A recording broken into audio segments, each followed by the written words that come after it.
जेथे हरीचे दास जन्म घेती, या महाराष्ट्राला तिन्ही देव जैसे परब्रह्मीचे ठसे, जगी सूर्य जैसे प्रकाशन.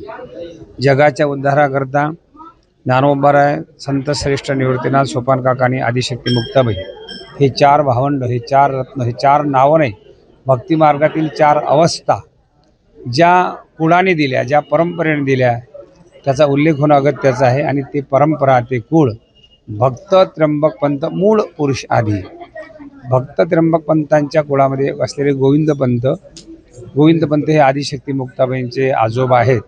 आणि मुक्ताबाईंचा पालखी सोहळा जेव्हा या वाटेने मार्गक्रमण करतो, वर्षानुवर्ष जवळजवळ 3 शतकापेक्षा अधिक परंपरा असलेला हा सोहळा इतर जिल्ह्यापेक्षा बीड जिल्ह्यामध्ये म्हणजे 6 जिल्ह्याचा प्रवास आहे, पण बीड जिल्ह्यामध्ये त्याचा शहरामध्ये 2 दिवस मुक्काम असतो. त्याचं कारण आहे की या ठिकाणी आदिशक्ती मुक्ताबाईंचे आजोबा गोविंद पंत हे बिंदुसरीच्या तीरावर समाधीच्या अवस्थेमध्ये स्थित आहेत.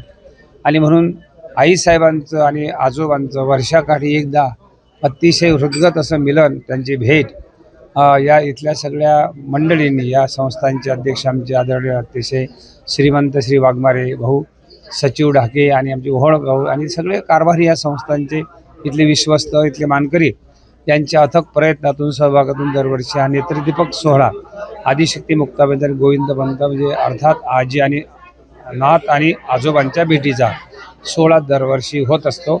आणि ह्या सोहळ्याचं एक अनन्यसाधारण महत्त्व भक्ती संप्रदायामध्ये, वारकरी संप्रदायामध्ये आहे. ती संस्थांच्या वतीनं आईसाहेबांना साडी चोळी भेट देतात आणि पुढील प्रवासाकरता आदिशक्ती मुक्ताबाई या परिवारातील सगळ्या साधकांना. महाराष्ट्रातील सर्व बातम्यांचे विश्वासार्ह व्यासपीठ, सकाळच्या सर्व सोशल मीडिया प्लॅटफॉर्मला लाईक, फॉलो आणि सबस्क्राईब करा. तसंच सर्व नोटिफिकेशनसाठी बेल आयकॉन प्रेस करायला विसरू नका.